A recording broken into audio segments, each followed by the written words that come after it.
quickly to my own short address before handing the entire floor back to Sujata. And my job has become uh, incredibly easy after so much of very, very almost beautifully linking various dimensions of this theme that we picked up at the policy level, at the country level, and then leadership in institution building, leadership in assessments coming from PPC and Professor Janat Shah, and then closing with the global perspectives from Piyush and Amit. So I'm going to just take 5 minutes in conveying my thoughts. And what I'm going to speak about, the theme is that is being suggested to me is, uh, many worlds, many disruptions, and what do we do about it? And it is so true. Uh, uh, Imagine, even if I were to take two or three use cases, and then if we look at it closely, let's take for a moment the Indian higher education landscape. And if I were to, whatever criteria that you use, and then if we kind of bracket them into tier one institutions, tier two, and tier three, you'll find that these three institutions live in entirely different worlds.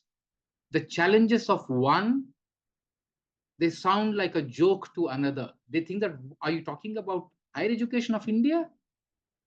That's the view that you would get. And tier three is coping with something else. And when that is happening, and the global education is coming into that flat world that we spoke about in the other world 15, 20 years ago, and then like what Vineet was saying, anyone in the top 500 can come to India. That's creating new set of challenges to the Indian universities, even in the top tier. And then those universities have a challenge of understanding India, because, as they say, culture can eat strategy for breakfast. You can't just come and throw a bunch of dollars and crack the problem in India. So there is a bunch of disruptions that are happening at the institutions level. Let's go one level higher and one level lower. One level higher, we know that while India, Indonesia, Nigeria, etc., are thinking of how do we make the demographic dividend actually play out, we know that there are over 100 countries where the demography is nosediving. So we know that universities are getting challenged in Taiwan, even in the US, because the population is dipping. When that's happening, the real technology disruptions are happening, AI and all that stuff. So in this situation, but if we look at future with hope, what do we do? How do we go about it? And that is actually, in some sense, brings me to today's session. In my view, in our collective view, and that's where I would want to pause for a moment and acknowledge the time that Professor Piyush Sharma, Subbu sir, PPC, Janat, Amit Sevak, all of them are giving towards something like this is absolutely pro bono. And there is one event that began a very interesting journey for us about 6 to 9 months ago, when, as a business, we acquired an entity called the IT arm of National Stock Exchange, and then added the assessments to our portfolio. NSCIT is the world's fourth largest assessments company, and we were part of a learning company. We realized that there's a very interesting opportunity which can only be tapped if we bring 1,000 people across the world to come and put their creativity, insight, to make a difference to humanity, to make a difference to the country.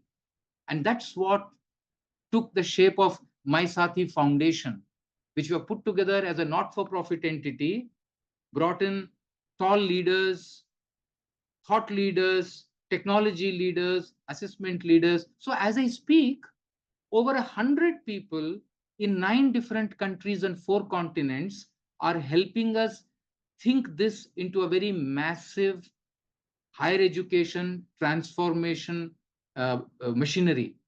Professor Piyush Sharma is here. I missed his name, from Australia. So what it has led to, as PPC said, is the first MVP that we are doing, and this is for the benefit of all of you who are attending here. We are starting with one small project of transitioning of life through a readiness test from school to college and from college to workplace. That's just the small pilots that we are doing. We are in discussions with universities. We are inviting them to come and part of this journey.